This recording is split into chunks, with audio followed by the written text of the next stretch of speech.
சாதாரண ஒரு தூண்டியை பயன்படுத்தி இந்த வாரம் நாங்க பெரிய பெரிய மீன் எல்லாம் பிடிச்சோம். அதுலயும் மீனோட ஃபைட் எல்லாம் பாத்தீங்கன்னா சும்மா தாறுமாறா இருந்துச்சு. முட்டி அளவு தண்ணிக்குள்ள நின்னுகிட்டு இந்த மீன் எல்லாம் நாங்க பிடிச்சோம். ஜிலேபி மீனை பிடிக்கிறதுக்கு நாங்க பயன்படுத்தினது பாத்தீங்கன்னா மண்புழு தான். மண்புழுவை எடுத்து ஒரு முள்ளுல கோர்த்துட்டோம். இதோட உடனே பாத்தீங்கன்னா மீன் நல்லாவே கடிக்க ஆரம்பிச்சிருச்சு. ரைட், ஓகேடா, இன்னைக்கு சரியான மீன் வேட்டைதான் பார்த்தா எங்களுக்கு கிடைச்சிருக்க மீனை நீங்களே பாருங்க எவ்வளவு பெரிய மீனுன்னு. பாத்தீங்கன்னா இந்த குச்சில பிடிக்கிற ஃபீல் தனி ஃபீலா இருக்குங்க. ரொம்பவே ஜாலியா இருக்கு.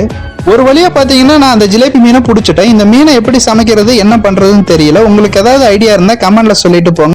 பிடிச்சிருக்கிறது பேரு நாட்டு ஜிலேபின்னு சொல்லுவாங்க. இது மொசாம்பிக் ஜிலேபின்னு சொல்லுவாங்க. இந்த ஜிலேபி மீனை நம்ம சாப்பிட போறது இல்ல, உயிரோட எடுத்துட்டு போய் நம்ம வீட்டுல வளர்க்க போறோம். அதுக்காக நம்ம பேஸ்கெட் எல்லாம் எடுத்துட்டு வந்து அதுல அப்படியே லைவா போட்டு பத்திரமா கட்டி எடுத்துட்டு போறோம். அடுத்தடுத்து தூண்டிய போட போட கொத்து கொத்தா மீன் மாட்ட ஆரம்பிச்சு. River fishing offers a serene yet exciting escape, combining the tranquility of nature with the thrill of catching species like trout, mahseer, or goonch.